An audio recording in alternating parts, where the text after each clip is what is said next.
Hello and welcome people to a rather odd little thing. I have had a bit of trouble with my PS1 RGB cable. It was giving me a lot of dot crawl and I didn't know why. Eventually I asked somebody who told me that it's just the way they build them makes the dot crawl appear due to the fact they use composite for sync, and the composite may be a little bit messy. Now, I have resolved that issue. I have to resolve that issue in the weirdest of ways.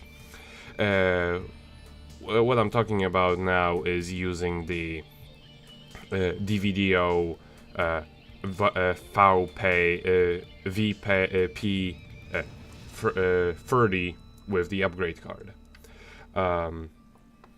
Essentially, what happens is that thing has an input for all four components that make up RGBS signal, or sRGB. I never remember which one it is.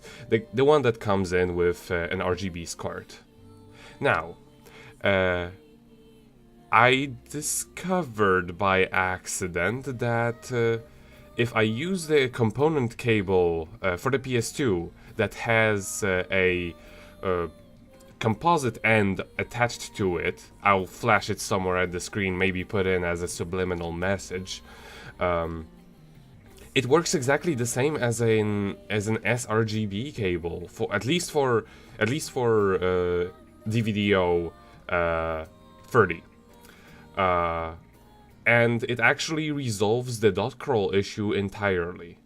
Now, there is one important thing I should mention. I have asked somebody who's much smarter about these things than I am, from retrohazard.com, a website about the interlacers and stuff like that. That method may not work for everybody. It in fact may cause some issues on certain whites, like things like widescreen or flashing screen. So not exactly a fix for everybody. Now, for the rest of this video, I pretty much just mess around with the settings, cause well, you never know which default values are really best for given situations. Like for example, black isn't always what the developers had in mind when making the game, when putting things together. So I eventually just put it slightly brighter than this. But yeah, I have actually tested it for the DVDO 30 and didn't have trouble with any of the games that feature a lot of flashing or white screens. So it may be a way to go about it. The component well, I should mention why this is so weird to begin with. PS1, I've been recording this entire thing off of the PS1, not the PS2 playing a PS1 game. This is a very important distinction.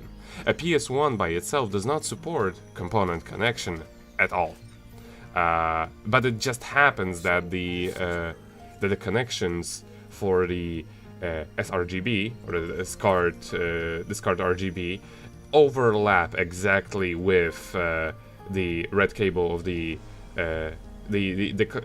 cables from the component plus the composite connection. So yeah, as you can see here, the image quality is very good. I have picked Legend of Dragoon because it's fantastic, and there's really no other reasons. It's also one of the games that don't actually work on the PS2.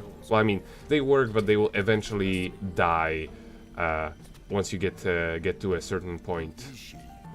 That is not your concern. So yeah, here I'm just messing around with the brightness.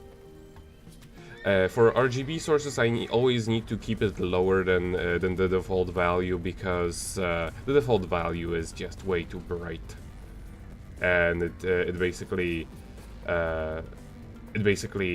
causes some it shows the compression of the original source a lot more, or rather a lot of encoding issues and stuff like that. A lot more than you would want it to. But yeah, in the rest of this video, I just switch around between the two the interlacing modes, both of which give a completely different image. I personally like the game mode 1, which is essentially upscale every field twice the height and just don't bother with the rest. It gives a little bit of a flickery image at around certain things, but overall it's I like it better. It also gives a certain degree of interpolation on the image.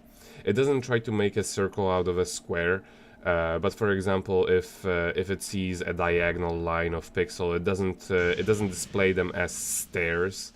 It tries to actually make it look like a line of pixels. Some people may like that, some may not.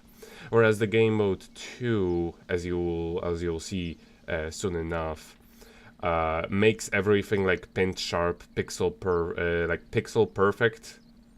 However, I don't particularly like that, especially not for a game that features so many pre-rendered backgrounds, which were not exactly intended to look so pixelated. I mean, they are pixelated because the low resolution, but I just feel like the pixel perfect approach isn't exactly the best for a game like this.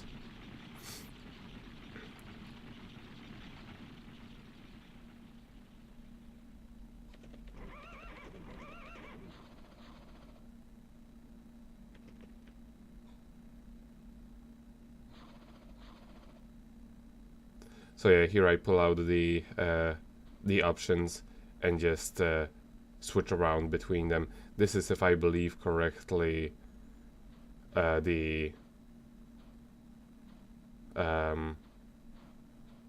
now it's mode 2. So you can see it's a lot more. It was a lot more pixel perfect.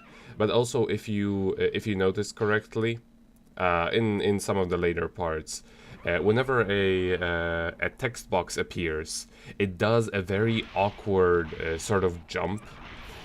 Same goes for whenever text appears on the screen. And also here, I will show off, especially because there are moving elements behind the picture. You can see that the text gets slightly distorted, or like the text box gets distorted around the parts where the mouth of the gigantic bug appears, which does not happen in mode 1. The mode 1 just does not give a damn. See? There ain't no such thing, and now that in mode 2, it's like there are elements appearing there.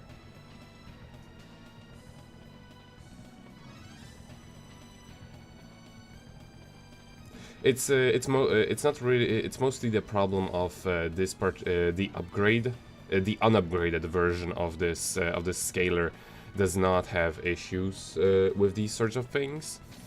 There was just some sort of a mess up with it. It does not detect 240p as 240p. Instead of that, it sees it as 480i, which is wrong. It just tries to de-interlace a progressive image, which is why there are some issues like slightly jumping text. And I guess some people may like the more pixel perfect image. Here we will get a bit of a better perspective on things when I switch around here, since there are many elements close to the background which are pre-rendered, like those leaves. And you'll see what I mean when it comes to the interpolation on it. Because right now, if I remember correctly, when we're in game mode 1, which is the one that introduces interpolation, and the leaves are actually like not pixelated, and the lines that are supposed to, form a line and not a set of stairs look like a line and not a set of stairs.